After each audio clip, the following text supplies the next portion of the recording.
અમદાવાદના મણિનગરની એજ્યુનોવા હાઈસ્કૂલની માન્યતા રદ કરવાની ભલામણ જિલ્લા શિક્ષણ અધિકારી રોહિત ચૌધરીએ કરી છે। તપાસ રિપોર્ટમાં શાળામાં અનેક ગંભીર ખામીઓ બહાર આવી છે।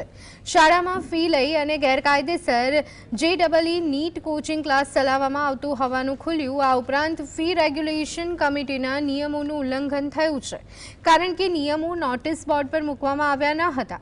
શાળાની કેમિસ્ટ્રી લેબ ભયજનક સ્થિતિમાં જોવા મળી અને બિલ્ડિંગની સ્થિરતા દર્શાવતું સ્ટ્રક્ચર સ્ટેબિલિટી પ્રમાણપત્ર પણ નથી।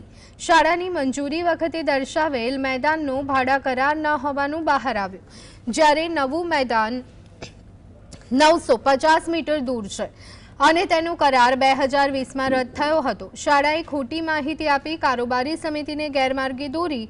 આ મામલે ગુજરાત માધ્યમિક શિક્ષણ બોર્ડની કારોબારી સમિતિ અને બોર્ડ અંતિમ નિર્ણય લેશે।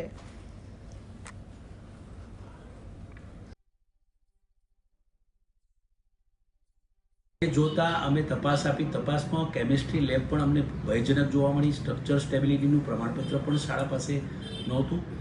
એ જોયું અને વધુમાં એનો મેદાનનો વિવાદ ઘણા સમયથી જે ચાલતો હતો તે પણ, જેમ કે અમારા માનનીય DO સાહેબ જે પૂર્વે 2019માં તેઓએ બોર્ડને માન્યતા રદ કરવા માટે દરખાસ્ત 2019માં કરી હતી, કારણ કે મેદાનને લઈને ઇસ્યુઝ હતા।